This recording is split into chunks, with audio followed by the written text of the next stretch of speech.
So I'm sat here in a travel lodge provided for me by the state.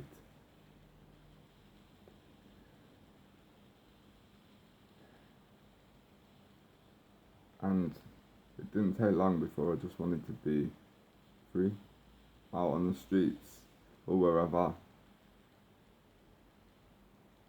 Because I've been left to my own devices. I'm just on the middle of an industrial estate. There's not really access to anywhere. When you have no money anyway, there's buses. But I've been left without money. They were aware of this. I received a call yesterday from one of the street teams in Doncaster where I'd been, and they said, "Oh, we were just checking on you because we haven't seen you for a while." I said, "I'm in Edinburgh." I moved on, and they said, "Okay." And it's like psychically picked up what they were actually saying. We need to check you off our list. These organisations, the outreach teams, they're just checking up on people.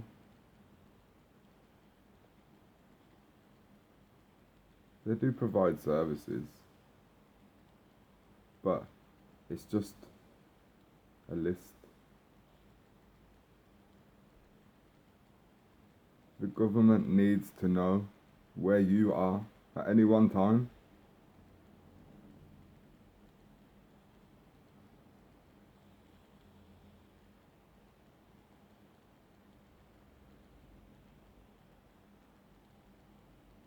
So if I wanted to make money with what I do,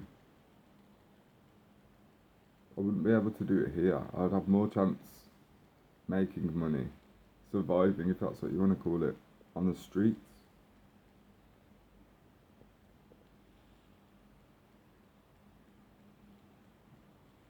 Whether that's begging, which I don't do, or reading tarot for people, busking.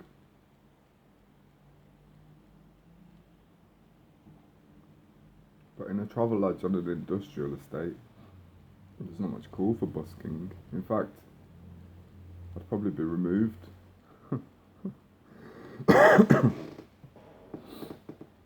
So,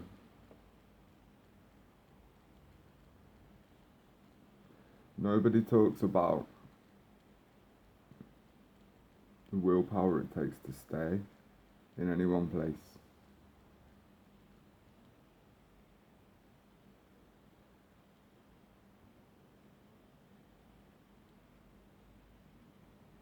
Truly, I don't want to be gathered up by the system.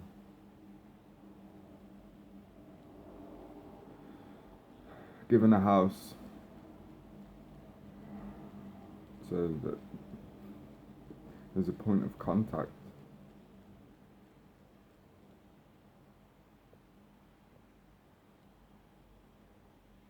Because being known as a name, alright, it brings its benefits. Shelter. Running water. But you can find running water in most places. Cities or towns, or the seaside. You can find shelter anywhere. You can create shelter out of a lot of things.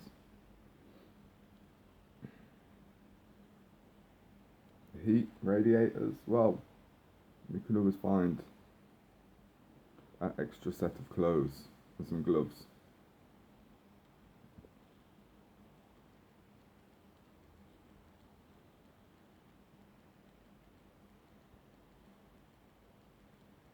So,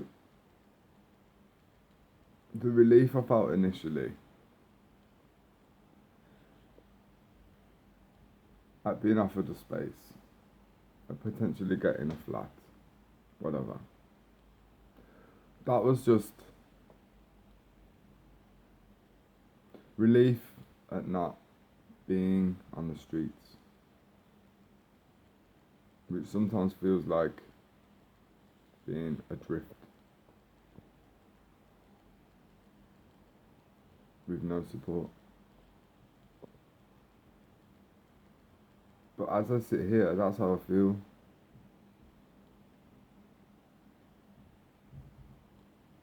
Because the council, who, it didn't save my life, but I was very tired. I was very tired when they sent me here.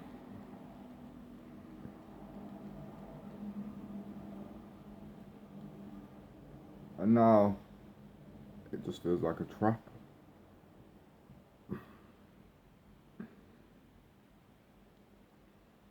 Of course, there's no freedom in having the state provide. It's a codependent relationship.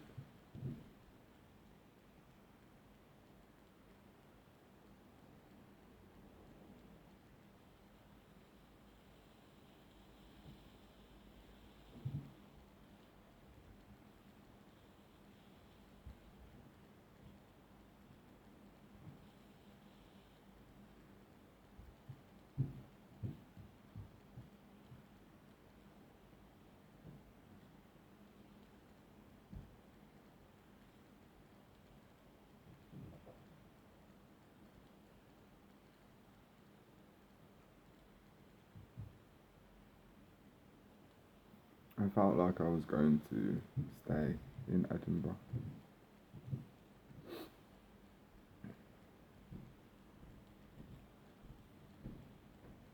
But there's an opportunity to be somewhere else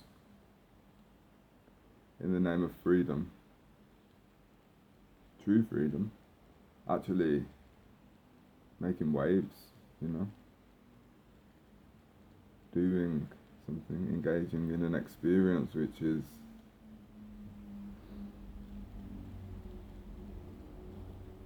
necessary, really. It's some sort of equalization, you know? Securing abandoned buildings.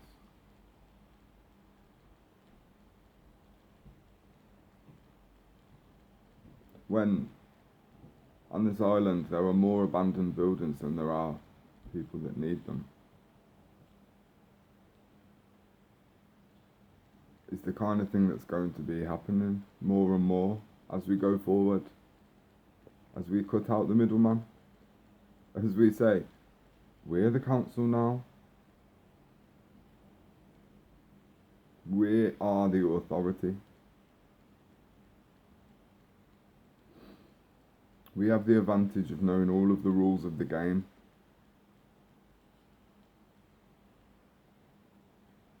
And also knowing that we're not playing.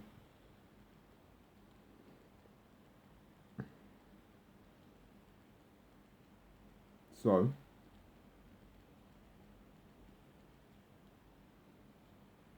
I sacrifice comfort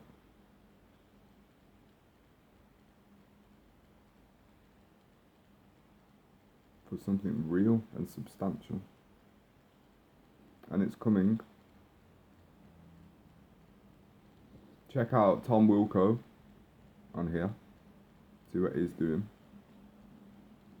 No doubt there are many, many more examples. But it's time.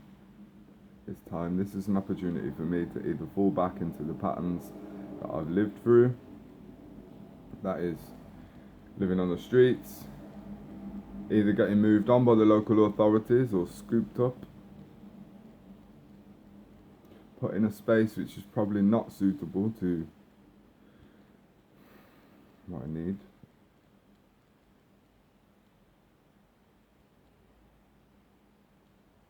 And being around good people,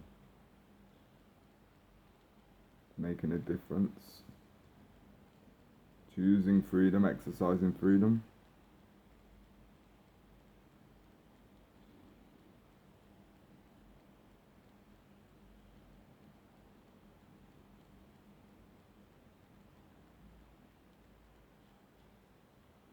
I love Edinburgh.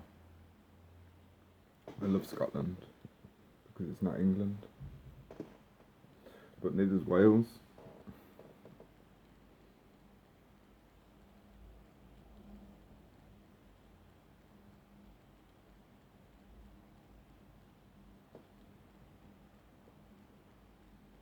I don't necessarily think that I am created to be in one place for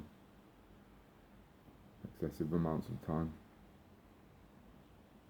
I have a free spirit, and my soul can't be bought. So,